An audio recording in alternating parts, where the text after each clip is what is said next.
என்ன பண்ணிட்டு இருக்கேன்? மாலாடு பிடிக்கிற பேரனுக்கும் பேத்திக்கும். ஓ சரி.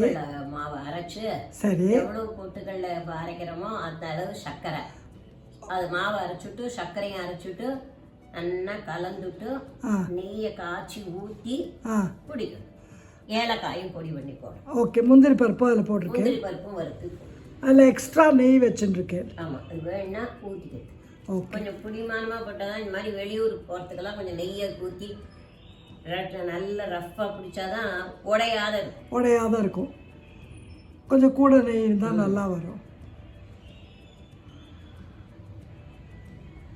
சூப்பராக வருதுமா. என்ன ரொம்ப சூப்பராக கலரும் ரொம்ப. எந்த டம்ளரால் போட்டேன்? இது வந்து ஒரு கிளாஸ் டம்ளர், ஒரு டம்ளர், நம்மளோட சின்ன ரொம்ப பெரிய டம்ளரில் மீடியம் டம்ளர். அதனால் 4 ஆமாம் 4 டம்ளர் பொட்டுக்கடலை, 4 டம்ளர் சர்க்கரை அரைச்சிருக்கோம், 5 ஏலக்காய். முந்திரி பருப்பு ஒரு 25 கிராம்ஸ் இருக்கும், இல்லை 50 கிராம்ஸ் இருக்குமா தெரியல. Okay okay. This is Meenama and Sujata signing off from Sujan Fun Kitchen. Hope you like this video of Maa Laadu.